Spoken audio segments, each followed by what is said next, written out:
우리 인생의 힘든 가운데에서도 우리를 위해서 대신 싸워 주시겠다고 약속하신 우리 주님의 은혜와 평강이 예배하는 우리 모든 성도님들 가정과 심령에 넘치시기를 축복합니다. 요한계시록 말씀을 우리가 계속 읽어가고 있습니다.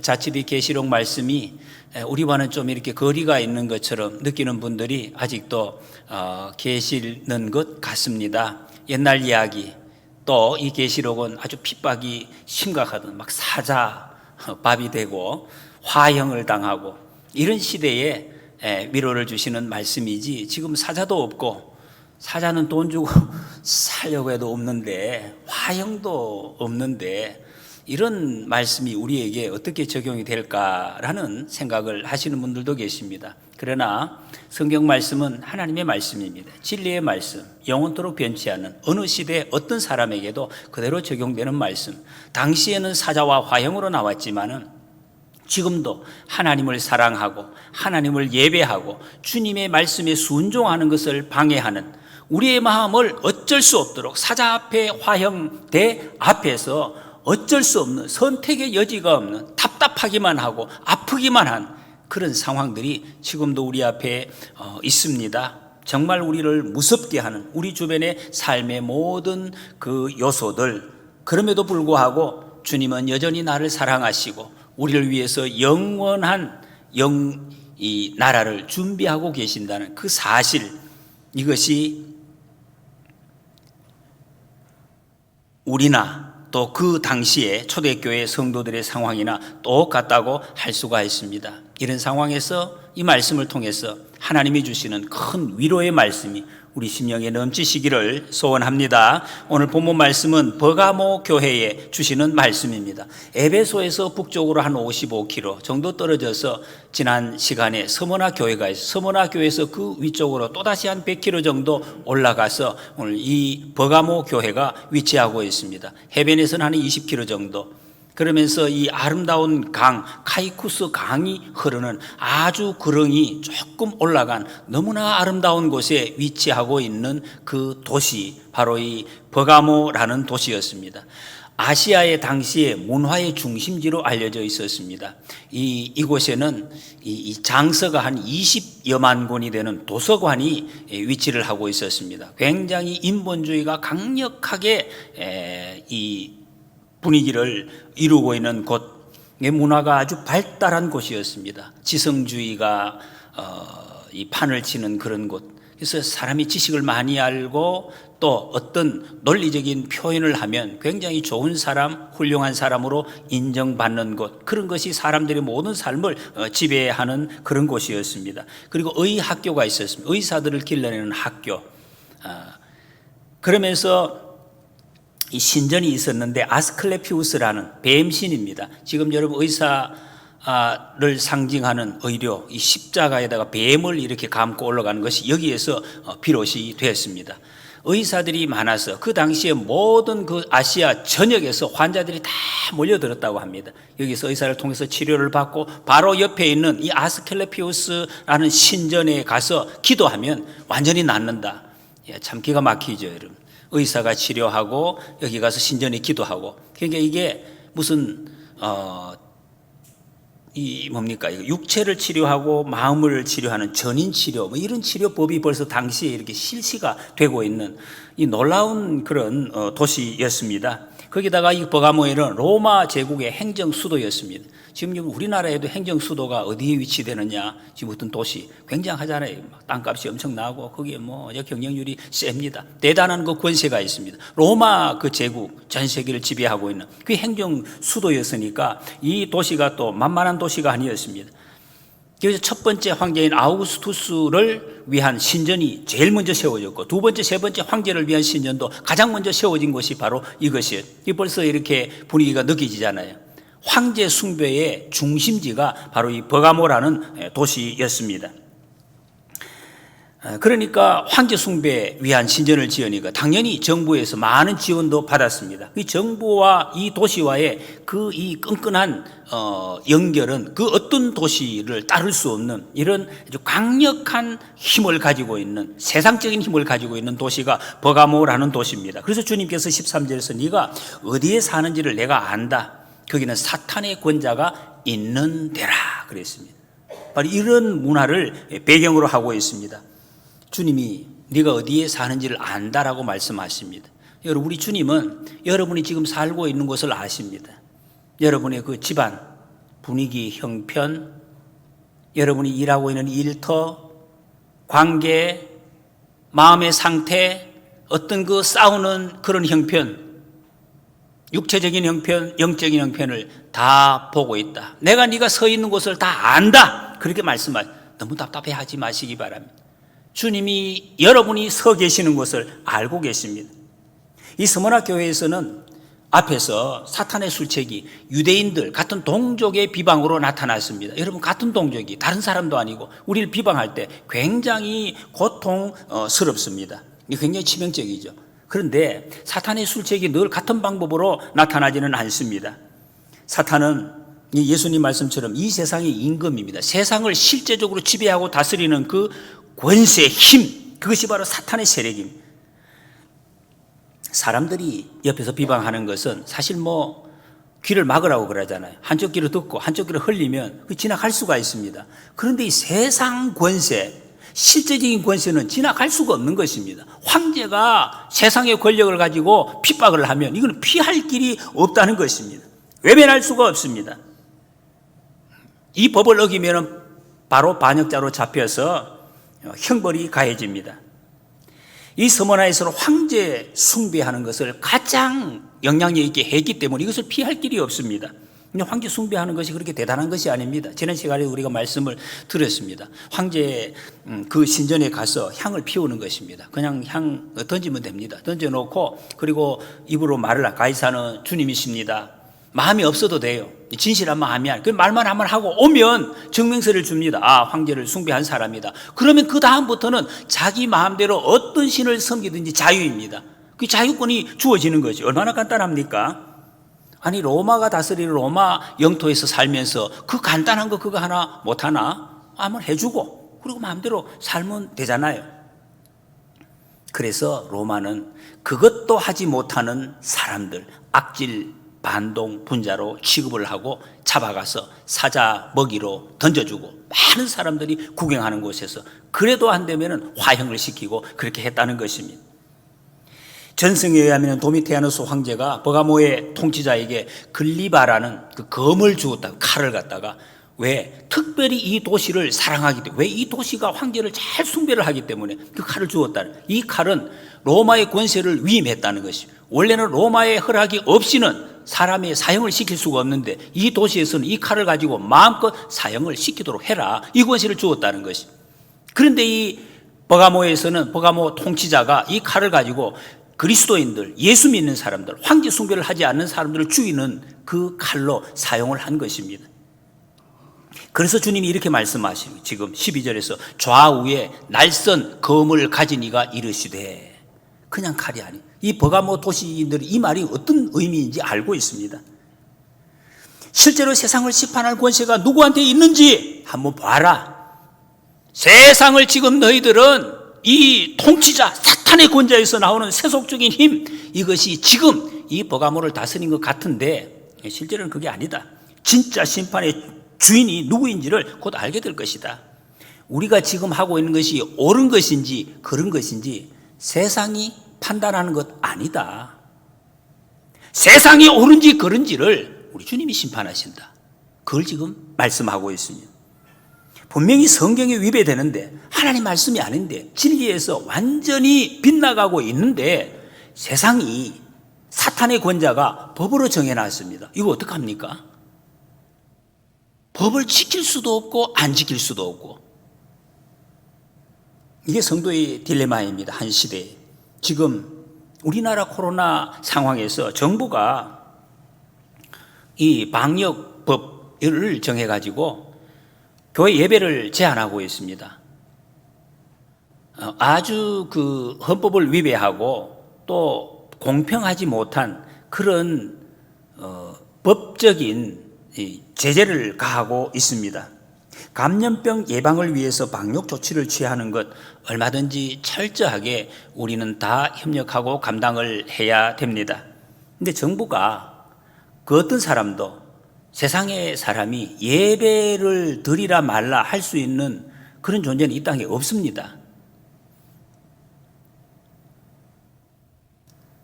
지금 여러분 이 아무리 코로나가 이렇게 창궐 해도 마트 다 갑니다. 다 가십니다. 마트 가는데 마트 가지 마라 그렇게 합니까? 전부 다 가지요. 영화관에 다 갑니다. 예배당에 10,000명이 모이는 교회에 20명이 앉아서 예배를 드리도록 해라. 이건 상식적으로도 말은 되지 않습니다.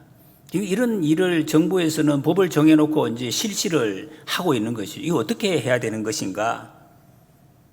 여러분 마트에 먹을 것을 위해서 마트에 가고 일하기 위해서 직장에 가는 것 그것과 하나님 앞에 나와서 우리 생명을 위해서 예배 드리는 것 어떻게 비교를 할 수가 있겠습니까?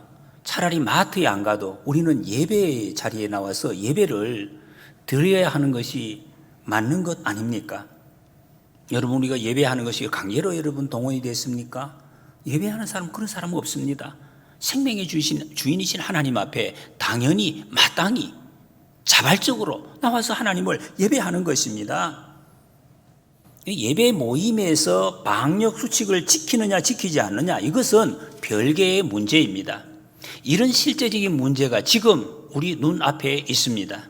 이런 상황에서 우리는 지혜롭게 볼 것을 보고 판단할 것을 판단해야 될 것입니다. 하나님이 여전히 우리와 함께 하신다는 것을 알고 말씀을 붙들고 기도하면서 잘 승리해 나가시기를 소원합니다. 13절에 보면 네가 내 이름을 굳게 잡아서 내 충성된 증인 안디바가 너희 가운데 곧 사탄이 사는 곳에서 죽임을 당할 때에도 나를 믿는 믿음을 저버리지 아니하였도다 했습니다.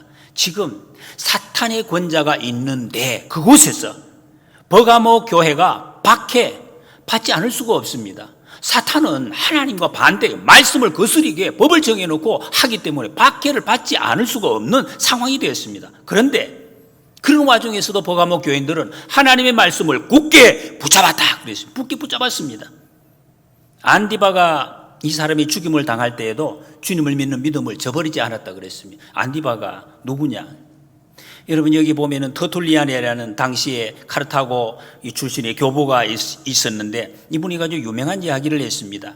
교회는 순교자의 피를 먹고 자란다 뭐 이런 이야기를 했는데 이분의 그 기록에 보면은 안디바는 노쇠 가마에 구워져서 죽었다 이렇게 기록하고 있습니다. 얼마나 처참하게 죽임을 당했는지 모릅니다. 근데 성경은 이 안디바를 충성된 증인이라고 증인 그리스도를 증거하는 사람 충성되게 증거하는 사람 이 충성된 증인은 여러분 계시록의 1장이나 3장에 보면 예수 그리스도에게 붙여진 칭호입니다. 예수님께 붙여진 칭호가 성도에게 붙여졌다. 똑같이 붙여졌다. 얼마나 성도로서는 최고의 영광스러운 이 일이라고 할 수가 있습니다. 증인이라는 이 말을 헬라어로 마르투스라고 합니다. 영어의 마터라는 순교자라는 단어가 여기서 나왔습니다. 증인은 순교자와 같다는 것입니다. 증인이 되려면 죽음을 각오해야 증인이 될 수가 있고 그리고 순교자는 바로 증인의 이 열매를 책임이라는 것입니다. 여러분 자기가 본 것을 목숨 걸고 증거해야 되지 않습니까? 보았는데 증거하지 않는다. 있을 수가 없는 일이죠. 그래서 사도 바울은 나는 날마다 죽노라 그래서 나 날마다 열심히 일한다 이렇게 표현하지 않고 날마다 죽노라. 여러분 열심히 일하는 거하고 죽는 것은 차원이 다른 것입니다.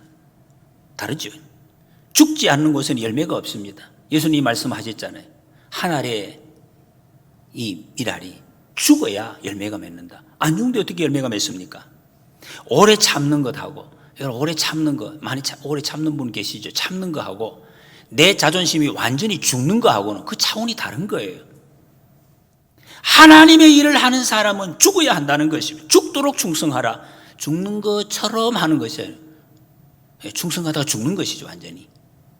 주님은 세상의 모든 교회를 향해서 지금 말씀하고 있습니다. 안디바는 나의 충성된 증인이었다. 너희는 어떤가? 이거 묻고 있는 거죠. 너희는 충성된 증인인가? 이렇게 묻고 있습니다. 안디바는 사도 바울이 버가모에서 복음을 증거하고 떠나면서 그 후임으로 세워졌던 그 후임자입니다. 그 요즘으로 말하면 그 버가모 교회 담임 목사예요. 담임 목사가 노새에 그냥 태워서 죽었다는 것입니다. 그런데도 그 교회 교인들이 전혀 흔들리지 않고 믿음을 지켰다 하는 것입니다. 여러분이 가면 상상해 보십시오. 이런 일이 어떻게 있을까? 제가 담임 목사인데 담임 목사가 이런저런 지금 실제적인 문제를 닥쳐서 제가 제일 먼저 그냥 잡혀가 가지고 죽었어요. 이 사람들이 움직이지 않았다는 것은 얼마나 모범적으로 죽었는가 하는 것도 짐작을 해볼 수가 있습니다. 이 담임 목사는 먼저 죽는 사람이구나. 만약에 죽는 일이 있으면 제가 여러분들보다 제일 먼저 죽어야 된다는 거예요. 내가 죽을 수 있을까? 사도 바울이나 믿음의 선배들에 비하면 저야 100분의 1, 1000분의 1도 되지 않는 그 아주 미미한 역량을 가지고 있으면서도 제 자신이 그냥 담임 목사라고 옛사람을 죽이지도 못하고 뭔가 된 것처럼 그런 삶을 살아오진 않았나. 제가 이 말씀을 읽으면서 참 많이 부끄럽다 하는 생각을 했습니다. 여러분, 담임 목사가 죽었다는 이 소식을 버가모 교회 교인들이 들었을 때 어떻게 했습니까? 얼마나 두려워 떨었겠습니까? 그러면 지난 주일날 며칠 전에 담임 목사가 이렇게 죽었다는 소식을 들은 교인들이 주일날, 그 다음 주일날 어떻게 했겠습니까? 우리 큰일 났다. 그 주일 예배 모임의 숫자가 줄었을까요? 어땠을까요? 근데 이 교회는 별 차이가 없었다는 것입니다. 충성된 증인 안디바가 너희 가운데 있고 사탄이 사는 곳에 죽임을 당할 때에도 나를 믿는 믿음을 저버리지 않았다. 주님이 인정을 하셨습니다. 어떻게 이런 일이 있을 수 있을까? 여러분 같으면 어떻게 하셨을까? 담임 목사 죽은 거 상관없이 그 자리에 여기 다 예배 자리에 나왔다는 것입니다. 지금 우리 여러분 이 코로나19 만약에 그저께 우리 교회에서 확진자가 나왔어요. 담임 목사가 확진자가 됐어.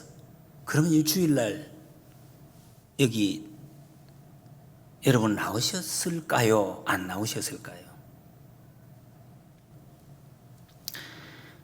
이 버가모 교회는 대단한 교회였습니다. 그런 와중에도 그 믿음의 자리를 든든하게 지켰습니다. 그런데 그 뒤에 나오는 내용이 참 의외입니다. 그 교회에 발람의 교훈을 지키는 자들이 있었다는 것입니다. 여러분, 발람은 앞에서도 나왔습니다. 이스라엘 백성들을 직접 저주하다가도 안 되니까 우회적으로 우상 숭배하게 만들고 또 행음하게 만들어서 그 무당, 아주 사악한 무당이 바로 이 발람이라는 사람입니다. 그런 교훈을 따르는 사람이 있었다는 거예요. 15절에 이와 같이 내게도 니골라당의 교훈을 지키는 자들이 있도다. 이 말씀을 보면 발람의 교훈이나 니골라당의 교훈이나 통하는 같은 내용이었다는 것입니다. 그런데 앞에서 니골라당의 교훈은 당시에 초대교회 유행하던 그 영지주의, 그 이단이라고 이야기를 했습니다. 이게 다 통하는 말이죠. 발람의 교훈, 니골라당의 교훈, 영지주의. 영과 육이 분리되어 있는데 영적으로만 깨끗하면 육적으로 어떤 것을 해도 괜찮다 이러면서 세상의 것을 아무렇게나 하는 그런 사람들, 이런 것을 하는 사람들이 있었다는 것입니다. 안디바가 순교한 그곳에 니골라당의 교훈을 따르는 사람들이 같이 있었다 하는 것입니다. 13절에 보면 내가 내 이름을 굳게 잡았어. 여러분, 굳게 잡았다. 이때 쓰여진 단어가 헬라어의 크라테오라는 단어입니다. 그 뒤에 나오는 14절, 15절에 나오는 발람의 교훈을 지킨다, 니골라당의 교훈을 지킨다고 쓸 때 그 단어와 같은 단어예요. 주님의 이름을 붙잡는 그 열심과 똑같이 발람의 교훈을 그걸 붙잡았다는 거예요. 이런 일이 있을 수가 있을까요, 여러분? 주님도 꽉 붙들고 이 발람의 교훈도 꽉 붙들고 이상한 것 같은데 그런 사람들이 있었습니다. 지금도 그런 사람이 있다는 것을 말씀하고 있습니다.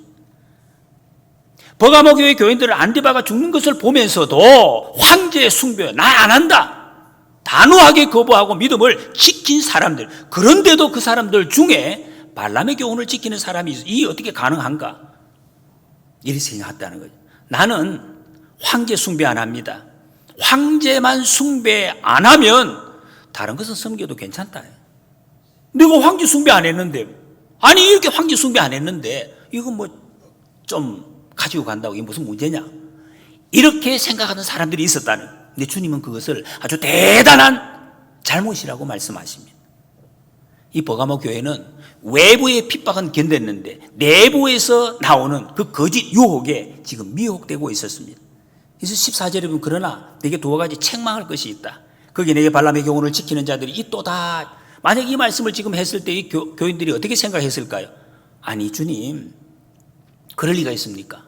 우리가 지금 불이익을, 목숨을 걸고 황제 숭배를 거부하고 있습니다. 그런데 어떻게 발람의 교훈을 우리가 따른단 말입니까? 아마 이렇게 말했을지 모릅니다. 근데 이 발람의 교훈을 따르는 사람들은 하나님을 노골적으로 대항하지 않아서, 왜? 하나님 섬기니까. 하나님 섬긴다고 고백을 했다니.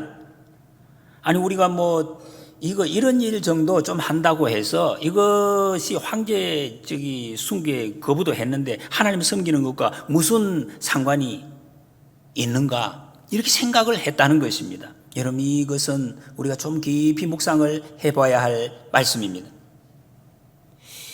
교인의 의무, 여러분 우리가 주님을 섬긴다고 할 때 그 의무가 대표적으로 주일 성수, 11조, 이걸 아주 기본적인 것으로 꼽고 있습니다. 주일 예배를 드리느냐, 11조를 했느냐, 이런 거. 그런데 여러분, 모든 교인들이 다 11조 하는 것이 아닙니다. 신앙에 이제 다 차이가 있죠. 어쨌든 11조 한다는 것은, 11조의 의미는 성경이 분명히 정하고 있습니다. 모든 물질이 하나님께로 온 것이다 하는 것을 고백하는 것입니다. 내가 세상을 사는 힘이 물질이 아닙니다, 하나님입니다 하는 것을 고백하는 그 표시가 11조 드리는 것입니다. 11조, 물질에 대한 하나님의 주권, 하나님이 모든 것, 지금까지 나를 다 채워주셨고 앞으로도 주님이 채워주실 것이다, 그 믿는 것, 그 믿음을 고백하는 표시가 11조라는 것입니다. 그런데 여러분이 이 11조 하는 교인이 세상의 모든 특히 세금 내는 거 그대로 다 내는가? 뭐 그럴 수도 있지만 안 그럴 수도 있다는 것입니다. 그러면 만약에 그렇다면, 세상의 세금을 정상적으로 내지 않고 그렇지 않다면 그 사람이 정말 세상을 사는 힘이 하나님인가? 그 힘이 돈인가? 하는 것입니다. 만약에 그런 분들에게 11조 하지 말라고 하면 펄쩍 뛸 것입니다. 아니 무슨 말을 하느냐고, 사탄이다, 이렇게 이야기할 수가 있습니다. 여러분, 사람들이 세금 내지 않는, 세금을 떼먹는 사람의 마음속에 있는 마음하고 11조를 내지 않는 사람의 마음속에 있는 마음과 똑같다는 사실을 모른다는 것이, 다르다고 생각을 한다는 것이. 로마 황제를 섬기라는 명령을 거부할 수가 있습니다. 기준이 너무나 명백하기 때문에. 그러나 니골라당 영지주의, 이 교훈은 그렇지 않다는 것입니다. 목숨 걸고 신앙을 지킨 사람들도 잘 모를 수가 있는 것입니다. 여러분, 자기가 어떤 모양의 봉사를 하든지 하나님 앞에 섬기는 이 일이 정말로 내가 하나님을 사랑하고 섬기기 위한 것임을 우리가 종종 잊을 때가 있습니다. 우리가 교회 안에서 모든 섬김은 하나님 사랑하는 것이 사랑의 고백입니다. 근데 이걸 갖다 자꾸 잊어버린다는 것입니다. 교회를 너무 열심히 하려고 하다가 옆에 사람을 실족하게 하는 것, 이게 어떻게 있을 수가 있어요? 하나님이 일을 하는데 왜 옆 사람이 실족을 해야 됩니까? 교회를 너무 열심히 하다가, 나 교회를 열심히 하니까 교회 물건을 자기 물건처럼 이렇게 막 가지고 가는 사람이, 교회를 너무 열심히 하다가 교회의 이 재정을 자기 마음대로 쓰는 그런 사람이, 내가 열심히 하니까 괜찮은 거 아닌가? 이거 뭐 조금 그런 거 어떠냐고. 너무 예수를 믿어도 고지식하게 믿지 말고 쿨하게 인생이 뭐 별게도 있단 말이에요. 좋게 좋게. 이렇게 이야기하면 모든 사람들이 좋겠어요. 아니 좋게 해야지 좋게. 여러분 그런 사람의 예배가 진정한 예배가 될 수가 있는가? 그럴 수가 없습니다. 구약 성경에 보면 여러분 아주 길게 거의 모든 역사에 계속해서 하나님 앞에 책망받고 벌을 받고 또 징계를 받고 그러다가 결국에는 나라가 망하는 그 이유가 무엇이었습니까? 가장 중요한 게 자기도 모르게 침투해온 바알신이었습니다. 하나님 늘 섬겼습니다. 하나님도 섬기고 바알도 섬기고 혼합주의, 유사주의 이것을 하나님께서는 가장 심각하고 무서운 것으로 지적을 하고 있습니다. 그것 때문에 이스라엘이 망했습니다. 아수리에게 온 나라가. 여러분 이거 아주 무서운 것입니다. 그런 교회는 진리와 순결을 잃어버린 능력이 없는 것이지. 하나님의 은혜를 누릴 수가 없, 자유를 누릴 수가 없습니다. 이런 사람들에게 오늘 본문에서 무서운 경고를 합니다. 16절에 보면 그러므로 회개하라. 그리하지 아니하면 내가 내게 속히 가서 내 입에 검으로 그들과 싸우리라 그랬습니다. 회개하라는 실제 지금 타락한 사탄의 유혹에 넘어간 그 사람들 그리고 그것을 옆에서 지켜보고 있는 침묵한 보고도 침묵한 성도 전체에게 회개하라고 말씀하고 있습니다. 여러분 우리 주변에 인간적인 기준으로 자꾸 하나님 믿어요. 믿으면서도 인간적인 기준으로 교회 질서를 무너뜨리고 십자가 복음, 세상적인 번영의 복을 적당하게 섞어서 그 교회 지도자들 중에서도 있어요. 적당하게 섞어서 좋은 게 아니냐. 복 받으라고 복만 자꾸 이야기하는 그게 아닌데 복이 힘이 아닌데 여러분. 그 복은 하나님의 일, 사명을 감당하기 위해서 우리에게 필요한 것이지 그게 목적이 아닌데 그게 목적인 것처럼 그렇게 자꾸 보여주는 거예요. 그래서 그렇게 타협하려는 사람을 또 보고도 못 본 척 하는 눈 감아주는 거예요. 아니 뭐 그냥 그렇게 가만히. 여러분 그것은 사랑이 아닙니다. 보고도 못 본 척 하는 것. 회개하도록 훈계하고 나도 그 죄에 대해서 함께 아파하고 회개하라 말씀하십니다. 진정한 회개가 무엇입니까? 내 안에 들어온 세상적인 요소 주님은 죄는 그 모양이라도 버리라고 했습니다. 내 있는 것을 들어오는 것을 일단 드러내 예수 그리스도의 이름으로 드러내고 인정하고 이게 쉬운 것이 아닙니다. 드러내놓고 인정하는 내가 이런 죄 지었습니다. 잘못했습니다. 그리고 인정을 해야죠. 내가 그 죄를 지었습니다. 기도해 주세요. 그리고 함께 몰아내는 거예요. 이게 회개입니다. 고린도후서 7장 1절에 보면 그런즉 사랑하는 자들아 이 약속을 가진 우리는 하나님을 두려워하는 가운데 거룩함을 온전히 이루어 육과 영의 온갖 더러운 것에서 자신을 깨끗하게 하자 말씀하십니다. 정말 다행인 것은 여기 오늘 본문에 보면은 주님이 너희와 싸우겠다 이런 말씀하지 않고 그들과 싸우겠다 말씀하십니다. 다가 아니에요. 유혹에 넘어가 딸려가는 그들과 내가 싸우겠다. 여러분 교회 안에 있는 세상적인 교인들 우리가 교회 안에 들어온 세상적인 요소들과 맞서서 싸워서 그들을 몰아내지 않으면 주님이 직접 오셔서 칼로 말씀의 칼로 그들을 몰아내시겠다고 말씀하십니다. 그리고 이 말씀은 주님이 우리의 싸움을 대신 싸워주시겠다 하는 약속이에요. 이보다 또 더 큰 위로가 없습니다. 여러분 힘드시잖아요. 우리가 아무리 좋은 시대를 살고 있다 해도 참 힘이 듭니다. 사자가 없어도 힘이 들어요. 세상과 싸우고 일터에서 싸우고 자신과 싸우고 영적 전쟁터에서 싸우고 그리고 싸움을 피곤합니다. 정신이 피곤하고 육신이 피곤하고 지칩니다. 그때는 막 두렵기도 합니다. 내가 이래가지고 언제까지 살겠나 막 그런 생각도 들기도 합니다. 여러분 이럴 때 누가 정말로 내 편이 되어서 대신 싸워준다면 얼마나 좋을까 그런 생각이 들 때가 있습니다. 너무 피곤하고 지치니까 내 일을 언제까지 내가 견딜 수 있을까? 그런데 여러분 우리 주님이 조만간에 오셔서 대신 싸워주시겠다 약속하십니다. 이 얼마나 놀라운 말씀입니까? 우리 주님은 내가 잘해도 내가 못해도 내 편이 되어서 나를 위해 대신 싸워주시겠다 약속하셨습니다. 할렐루야. 좋으신 주님. 그러므로 여러분 지금 이 전쟁터에서 하나님의 자녀로 살아가는 이 믿음의 길목에서 겁내지 마시기 바랍니다. 낙심하지 마시기 바랍니다. 흔들리지 마시기 바랍니다. 그리고 이 버가모 교회에 축복의 말씀을 또 주십니다. 17절에 보니까 이기는 그에게는 내가 감추었던 만나를 주고 또 흰 돌을 줄 터인데 그 돌 위에 새 이름을 기록한 것이 있나니 받는 자밖에는 그 이름을 알 사람이 없느니라 하셨습니다. 감추었던 만나, 여러분 만나가 무엇입니까? 이스라엘 백성들이 이 광야에서 먹었던 하루하루 살아갈 힘입니다. 이거 먹지 않으면 힘이 안 나는 거죠. 힘 빠지는 것입니다. 하루하루 살아갈 그 힘, 양식, 생명 양식, 이것은 하늘에서 내려온 생명 양식 예수 그리스도를 상징하고 있습니다.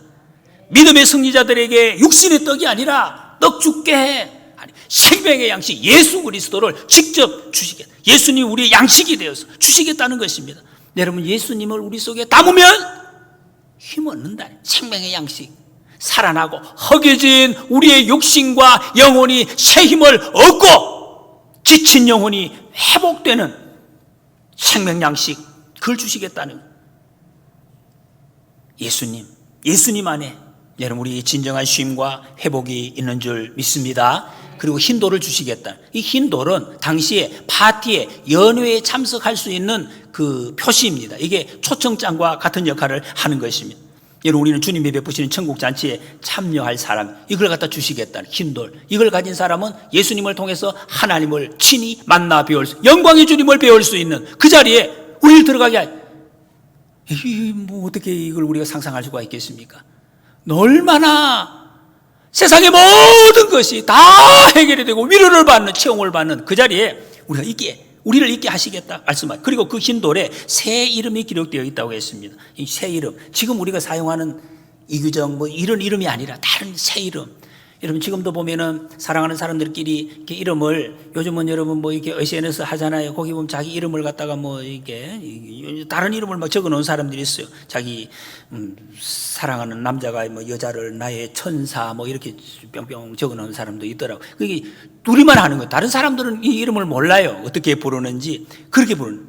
하나님과 우리 사이가 그렇게 된다. 새 이름을 줘. 받는 자밖에는 모른다. 받는 자. 하나님과 나 사이만 아는 이름. 그걸 우리에게 주시겠다는 것입니다. 이 세상에 그 누구도 개입할 수 없는 그런 관계, 각별한 사이가 되겠다. 우리는 그날 기다리는 사람들입니다. 우리 모든 소망과 삶의 이유가 그날이 있다는 것입니다. 흰 돌을 우리에게 주시는 주님. 오늘 말씀을 정리합니다. 믿음으로 삶을 살아가는 우리, 세상이 무섭습니다. 힘듭니다. 많이 피곤합니다. 그러나 환난 중에도 흔들리지 않고 믿음을 지키는 성도가 되시기를 소원합니다. 우리 주님이 지켜 대신 싸워주시겠다고 약속하십니다. 여러분 그리고 우리 일상의 삶에서 안 믿는 것도 아니고 믿는 것도 아니고 적당히 타협하는 이런 삶을 우리는 자꾸 벗어버리고 그리스도의 순결한 신부로 다시 오실 주님을 사모하는 마음을 잘 지켜서 우리가 이 세상에서 남은 여생 감추어진 만나, 생명, 예수 그리스도의 새 생명의 힘 매일매일 누리시고 흰 돌을 받아서 조만간 하늘의 영광의 잔치에 참여하는 이 기쁨 누리시기를 주님의 이름으로 간절히 소원합니다.